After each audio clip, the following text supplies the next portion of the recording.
আসসালামু আলাইকুম রহমতুল্লাহি ওয়া বারাকাতুহু। আজকে আমাদের যে বিষয়টা নিয়ে কথা বলবো আপনাদের সামনে, আমরা গতকালকে এর আগের দিন একজন টাটকা মুনাফিককে নিয়ে আমরা আলোচনা করেছিলাম। তো সে আলোচনাটা আবার বিল্লাহ এইচডি মিডিয়া তারা নেটে আপলোড দিয়েছে। এই বিষয়টা নিয়ে অনেকেই অনেক রকম ভাবে মন্তব্য করেছে, কেউ পজিটিভ কেউ নেগেটিভ বলেছে। তাদের মধ্যে হাফিজুর রহমান সিদ্দিকী নামের এক ভাই, তিনি কমেন্ট করেছেন, আমি কওমি মাদ্রাসার ছাত্র। ধন্যবাদ আপনাকে, আপনার কথাগুলো ভালো লাগলো। You are most welcome. আপনাকে অভিনন্দন যে আপনি সত্যটাকে বুঝতে পেরেছেন। কিন্তু আপনার জাতি ভাই অনেকেই সত্যগুলো বুঝতে চায় না। নিজেরা নিজেদের তেরামির কারণে, নিজেদের এই অহমিকার কারণে তারা নিজেদের সত্যটাকে বুঝতে পারে না, না বোঝার কারণে এ সমস্ত দ্বন্দ্ব তৈরি করে তারা। এই জন্য হাফিজুর রহমান ভাই আপনাকে অনেক অনেক ধন্যবাদ যে আপনি সঠিকটা বুঝতে পেরেছেন। এরকম ভাবে মুনাফিক মুক্ত আপনি যেই দল করেন না কেন, আপনি যেই মাযহাবের যে মানহাজের হন না কেন, আপনি যাকে অনুসরণ করেন না কেন, কিন্তু মুনাফিক থেকে বেঁচে থাকুন। সে একবেলা আপনাদের সাথে ছিল, এখন সে দল পরিবর্তন করেছে, আবার সুন্নি জামাত থেকে আবার সুন্নি জামাত পরিবর্তন করেছে। এর আগে আপনারা দেখেছেন ও মানে এমন ফাহেসা ভাষা তার মুখে, এইগুলো আমরা বলতেও আমাদের লজ্জা লাগে। ওই জামাতকে নাকি সে তালাক, এই সমস্ত কথাবার্তা বলে এসে বলেছে যে ওইরকম একটা এমন একটা পর্যায়ের কথাবার্তা যেটা ইসলাম সবচাইতে নিকৃষ্ট ঘৃণিত কাজ, জায়েজ কাজের মধ্যে সবচাইতে নিকৃষ্ট যে কাজ, যে কথাবার্তা, ওইগুলো ভাষা সে ব্যবহার করেছে। আজকে আবার সুন্নি জামাত ত্যাগ করে সুন্নি জামাতের বদনাম করছে, আবার সে কওমি জামাতে চুক দিয়েছে। তো আমার ভাই হাফিজুর রহমান সাহেব তিনি কওমি মাদ্রাসার ছাত্র হয়ে তিনি বুঝতে পেরেছেন। এখন বাকি কওমি জামাতের সমস্ত ভাইদেরকে বলি, আমার এই ভাইয়ের মতো আপনারাও একটু বোঝার চেষ্টা করুন, আপনারা মুনাফিক মুক্ত জামাত করুন, আল্লাহ কবুল করুক, আমিন। তারপরে আরেক ভাই কমেন্ট করেছেন, রেজাউল ভাই একদিন আগে কমেন্ট করেছেন, এখন তিনি সঠিক পথে এসেছেন, আলহামদুলিল্লাহ। আপনি একটা বোকা না হলে আপনি এরকম একটা নিকৃষ্ট ঘৃণিত এমন একটা ধোঁকাবাজ বহুরূপীকে কাছে পেয়ে আপনি আলহামদুলিল্লাহ বলে আল্লাহর শুকর আদায় করতে পারেন নাই। এটা আলহামদুলিল্লাহ বলে আপনি এই আলহামদুলিল্লাহর যে সম্মানটা আপনি রাখতে পারেন। আর আপনি যে বললেন এখন সে সঠিক পথে ফিরে এসেছে, তো সঠিক পথে যদি ফিরে এসে থাকে তাহলে এর আগে তো আপনাদের সাথেই ছিল, ওর জীবনটা তো আপনাদের সাথেই কাটাইছে। কাটানোর পরে সে সেখান থেকে দল পরিবর্তন করেছে, পরিবর্তন করে তার নিজের স্বার্থ হাসিল করার চেষ্টা করেছে, বাট এর সফল হতে পারে নাই। এখন আবার সে নিজে আবার এই দলকে পরিবর্তন করেছে। এর আগে কি ভাষায় আপনাদের কি ভাষায় কথা বলেছে শুনেন নাই? আপনাদের কি লজ্জা শরম নাই? লজ্জা হওয়ার কথা তো আপনাদের। এরকম নির্লজ্জ কেন আপনারা? এরকম কথাবার্তা আপনারা কেন বলেন? এরপরে দেখুন আবার এই রেজাউল ভাইয়ের কমেন্টের মধ্যে আমার আরেক ভাই তিনি রিপ্লাই দিয়েছেন, এখন শায়েখ বলৎকার করে দিলে সোজা জান্নাতে চলে যাবে। Very funny.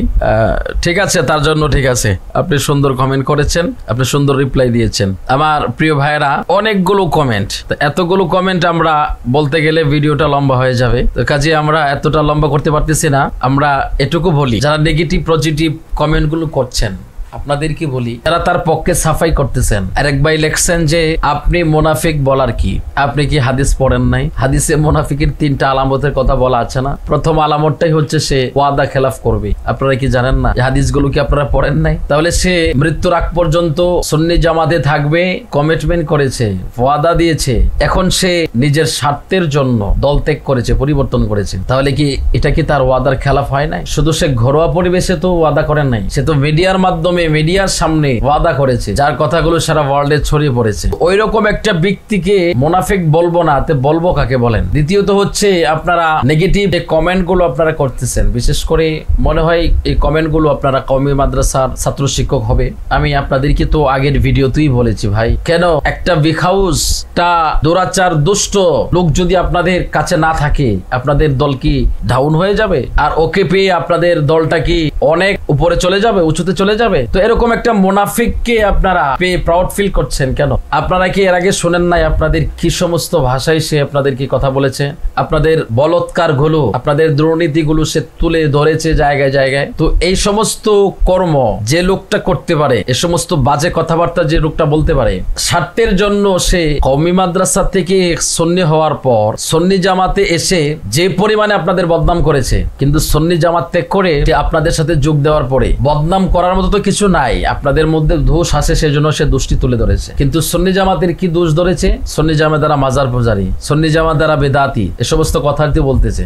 তো এই সমস্ত কথা তো আপনারা আপনাদের পূর্বপুরুষরা যুগ যুগ ধরে বলে আসতেছেন। কিন্তু সুন্নি জামাতের বলৎকার আছে, সুন্নি জামাতের মধ্যে এই সমস্ত দুর্নীতি আছে, আপনারা যে সমস্ত কাজ করেন এ সমস্ত কোনো এভিডেন্স এবং সমস্ত কোনো কথা সে তো বলতে পারবে না, কারণ এগুলো সুন্নি জামাতের মধ্যে নাই। আপনারা যেগুলোকে বিদআত বলছেন, আপনারা যদি ভালো করে কোরআন হাদিস অ্যানালিসিস করতেন, ভালো করে যাচাই বাছাই করতেন, ভালো করে যদি কোরআন হাদিস পড়তেন, তাহলে এই সমস্ত বিষয়গুলোকে আপনারা বিদআত বলতেন না। কারণ আপনারা যদি বিদআতের সংজ্ঞাগুলো একটু ভালো করে পড়েন, আমি আপনাদেরকে কিন্তু গালমন্দ করতেছি না, আপনাদের উৎসাহ ওটাই দিচ্ছি না, আপনাদের মন্দ কথা বলছে না, আপনাদেরকে শুধু রিকোয়েস্ট করতেছি আপনারা বিদআতের সংজ্ঞাগুলো একটু পড়েন, আপনারা এই বিষয়গুলো একটু দেখেন, তাহলে আপনারা বুঝতে পারবেন যে আসলে কি আমরা বিদআত করতেছি, আসলে কি আমরা অন্যায় করতেছি। আর সবচেয়ে বড় কথা হচ্ছে, যেহেতু আমরা কুনতুম খায়রা উম্মাহ, আল্লাহ তাআলা আমাদেরকে খায়রা উম্মাহ বলেছেন, তাহলে আমাদের কাজ কি? আমরা ভালো কাজের আদেশ করব, মন্দ কাজের নিষেধ করব, তাই তো? আপনি আমাকে গালি দিয়ে ভালো কাজ করাইতে পারবেন? আপনার কাছে যদি মনে হয় যে আমাদের এই কাজগুলো মন্দ, ভুল, আপনি দালিলের মাধ্যমে বলেন,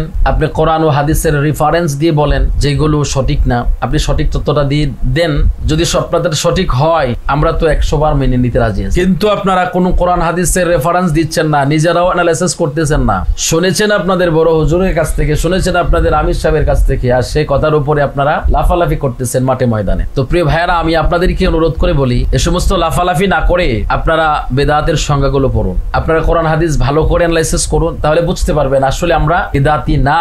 আমরা যেগুলো করতেছি এগুলো ইসলাম সাপোর্ট করে, এগুলো করা জায়েজ আছে। বেদাত দুই ধরনের, এটা তো আপনারা জানেন। বেদাতের সংজ্ঞাগুলো একটু ভালো করে পড়েন। প্রধানত যে বিদাত, বিদাতে সাইয়্যা, বিদাতে হাসানা, তো হাসানা যে বিদাত গুলো, এগুলো তো আপনারাও করতেছেন ভাই। কেন আপনারা মাদ্রাসা বিল্ডিং করতেছেন না, মসজিদ বিল্ডিং করতেছেন না, মসজিদে এসি লাগাচ্ছেন না, আপনারা ভাত খাচ্ছেন না, আপনারা ইমামতি করে টাকা নিচ্ছেন না, মাদ্রাসায় পড়ায় টাকা নিচ্ছেন না, আপনারা দাওয়াত খাইতেছেন না, দাওয়াত খাওয়ার পরে হাদিয়া নিচ্ছেন না। তো এই যে আপনারা এগুলো করতেছেন, এগুলো কোনটা ছিল বলেন তো নবীর যুগে? টাইলসওয়ালা মসজিদ কি নবীর যুগে ছিল? কিন্তু এখন তো আপনি দামি দামি টাইলসের মধ্যে আপনি নামাজ আদায় করতেছেন। নবীর যুগে কি এরকম বিল্ডিং ছিল? আপনারা তো আলিশান বিল্ডিং বানায় নামাজ পড়তেছেন। নবীর যুগে কি এসি ছিল? আপনি তো মসজিদে এসি লাগাচ্ছেন। নবীর যুগে কি ফ্যান ছিল? আপনি তো মসজিদে ফ্যান লাগাচ্ছেন। নবীর যুগে কি মাইক ছিল? আপনি তো মাইক লাগাচ্ছেন। তো এই সমস্ত বিদআত গুলো তো আপনারা করতেছেন ভাই। তো আপনারা কেন এত পরিমাণে আপনাদের ভিতরে এত পরিমাণে কেন জ্বলে যখন আমরা কিছু করতে যাই, তখন আপনাদের কাছে এগুলো বিদআত মনে হয়? আপনারা যে কোরআন পড়ছেন, এই যে আপনাদের ডিজিটাল যে ছাপা কোরআন আপনারা পড়তেছেন, এটা কি নবীর যুগে ছিল না তো? তাহলে আপনারা এগুলো তো করতেছেন ভাই। তাহলে এগুলোর ব্যাপারে আপনারা কিছু কথা বলেন না, মুখ খোলেন না। যখন আমরা বলি, আমরা করি, তখন আপনারা খুঁজতে যান যে এটা নবী করে নাই, নবীর সাহাবীরা করে নাই, নবীর যুগে ছিল না। তো নবীর যুগে অনেক কিছু ছিল না যেটা আপনারা এখন করতেছেন।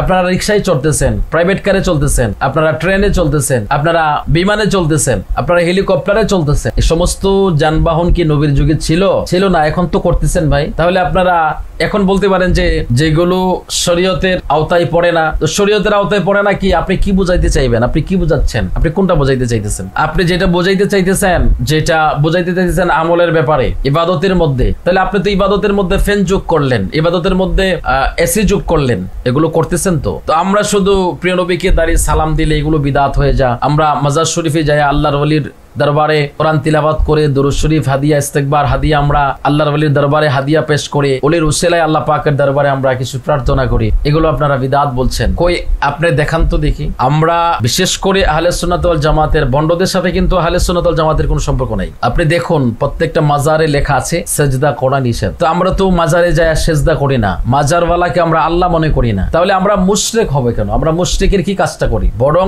জিয়ারত করা, এটা নবী পাকের সুন্নাত। এগুলো নিয়ে আরেকদিন কথা বলবো, অনেক এভিডেন্স নিয়ে আমরা কথা বলবো ইনশাআল্লাহ জিয়ারতের উপরে। তাহলে জিয়ারত করা সুন্নাত, সুন্নতের রাসূল হুজুর পাক সাল্লাল্লাহু আলাইহি ওয়াসাল্লাম নিজেও জিয়ারত করেছেন। আপনারা অবশ্যই বিশেষ করে কওমি মাদ্রাসার আলেমরা তারা শবে বরাত আপনারা পালন করে। তো আপনারা শবে বরাতের সমস্ত হাদিসগুলো একটু দেখেন। তো সেখানে হুজুর পাক সাল্লাল্লাহু আলাইহি ওয়াসাল্লাম তিনি জান্নাতুল বাকিতে জিয়ারত করেছেন। তাহলে কবর জিয়ারত করা জায়েজ, মাজার জিয়ারত করা জায়েজ। মাজারে আমরা কখনো কোনোদিনও কোনো সময় মাজারওয়ালাকে আমরা আল্লাহ মনে করি না। আমরা মনে করি যে উনি আল্লাহর ওলি ছিলেন, উনি আল্লাহর প্রিয় মাহবুব বান্দা ছিলেন, উনি আল্লাহর সাথে এমন সম্পর্ক তৈরি করেছেন যে উনার ওসিলা ধরলে হয়তো আমাদের মতো পাপীকে আল্লাহ ক্ষমা করে দিতে পারে, আমাদের মনের আশা পূরণ করে দিতে পারে। তো এগুলোকে আপনারা বিদআত বলছেন। হ্যাঁ, আরো আমরা যে সমস্ত কাজগুলো করি আপনারা বিদআত বলছেন, কিন্তু এগুলো বিদআত না বা এগুলো হারাম না, এগুলো যদি আপনারা একটু ভালো করে অ্যানালাইসিস করেন, তাহলে আপনারা নিজেরাই বলতে বাধ্য হবেন যে না আসলে এগুলো হারাম না, এগুলো করা জায়েজ আছে, এটা করা যায়। তো আমি আপনাদেরকে অনুরোধ করে বলবো, আপনারা এই বিষয়গুলো নিয়ে একটু পড়াশোনা করুন, এই বিষয়গুলো নিয়ে একটু নাড়াচাড়া করুন, তাহলে আপনারা বুঝতে পারবেন। আর ওই মুনাফিক রফিককে নিয়ে আপনারা এত উতালা হয়েন না। যারা বাজে কমেন্ট করতেছেন আপনাদেরকে বলি করতে থাকেন, কিন্তু মনে রাখেন ব্যবহার কিন্তু বংশের পরিচয়। আপনি বাজে ভাষায় কথা বলছেন, অনেকে আমাকেও গালি দিচ্ছেন, দিতে থাকেন, এতে করে আমি আপনার গালির উত্তর দেব না। আপনাদের কওমি মাদ্রাসার এক ভাই সুন্দর কথা বলছে, আমি তাকে প্রশংসা করলাম, তো কিন্তু যারা গালি দিয়েছেন আমি কিন্তু তাদেরকে রিপ্লাই করি নাই বা পাল্টা গালি দেয় নাই, তাদেরকে কিছু বলি নাই, বরং আমি আপনাদের হাতে ছেড়ে দিলাম, আপনাদের উপরে ছেড়ে দিলাম। যদি ভালো মনে করেন করতে থাকেন, আর যদি মনে করেন যে এটা অন্যায় অপরাধ, তাহলে এটা থেকে ফিরে আসুন। আপনাদের জন্য সুসংবাদ দিচ্ছি, এই বিষয়ে আরো অনেকে অনেক রকম প্রশ্ন আমাদের কাছে পাঠিয়েছে। তো ইনশাল্লাহ সময়ের অভাবে আমরা আলোচনা দীর্ঘ করতে পারি না, আমাদের একটা লিমিট থাকে, লিমিটের বাইরে কথা বলি না। এই জন্য ইনশাল্লাহ আমরা পরবর্তীতে বাকি বিস্তারিত কথা আমরা ইনশাল্লাহ আপনাদেরকে নিয়ে বলবো। আসসালামু আলাইকুম রহমতুল্লাহ।